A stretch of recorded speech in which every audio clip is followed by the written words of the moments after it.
Quarto, vós não abandonastes ao poder da morte. Depois da queda, o homem não foi abandonado por Deus. Pelo contrário, Deus chamou e anunciou-lhe de modo misterioso que venceria o mal e se levantaria da queda.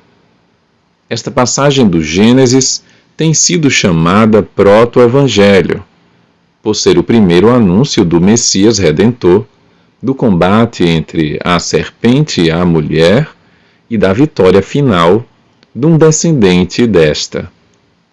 A tradição cristã vê nesta passagem um anúncio do novo Adão, que pela sua obediência até a morte de cruz, Filipenses 2:8, repara superabundantemente a desobediência de Adão.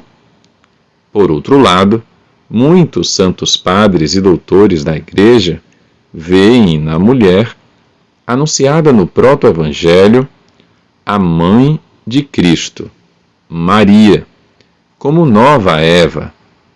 Ela foi a primeira a se beneficiar, de um modo único, da vitória sobre o pecado alcançada por Cristo.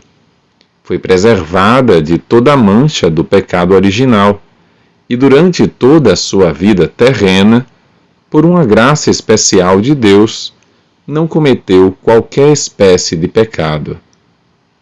Mas por que é que Deus não impediu o primeiro homem de pecar? São Leão Magno responde: a graça inefável de Cristo deu-nos bens superiores aos que a inveja do demônio nos tinha tirado. E São Tomás de Aquino: nada se opõe a que a natureza humana tenha sido destinada a um fim mais alto depois do pecado. Efetivamente, Deus permite que os males aconteçam para deles tirar um bem maior. Daí a palavra de São Paulo: onde abundou o pecado, superabundou a graça. Por isso, na bênção do Círio Pascal canta-se: ó feliz culpa, que mereceu tal e tão grande Redentor. Resumindo, não foi Deus quem fez a morte, nem ele se alegra por os vivos se perderem. A morte entrou no mundo pela inveja do diabo. Sabedoria 1, 13, 2, 24.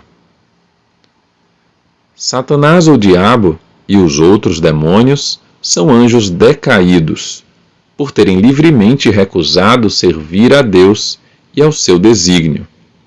A sua opção contra Deus é definitiva, e eles tentam associar o homem à sua revolta contra Deus.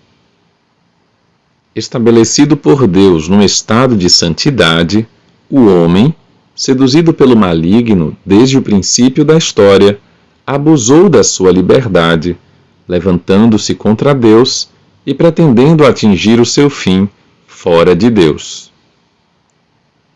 Constituição Pastoral Gaudium et Spes, Segundo Concílio do Vaticano.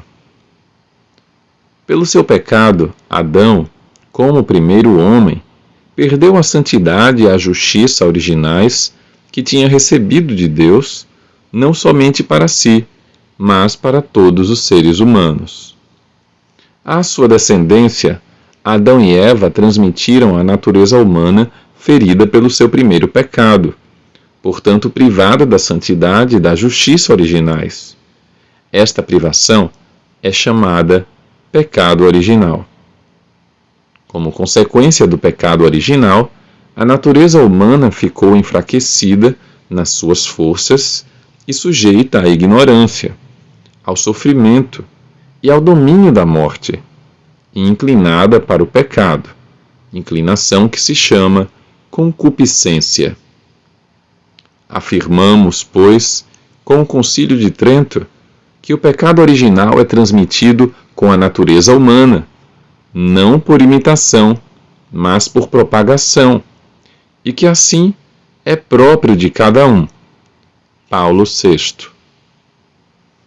A vitória alcançada por Cristo sobre o pecado trouxe-nos bens superiores àqueles que o pecado nos tinha tirado. Onde abundou o pecado, superabundou a graça. Romanos 5:20. Segundo a fé dos cristãos, este mundo foi criado e continua a ser conservado pelo amor do Criador. É verdade que caiu sob a escravidão do pecado, mas Cristo, pela cruz e ressurreição, venceu o poder do maligno e libertou. Segundo o Concílio do Vaticano, Constituição Pastoral Gaudium et Spes.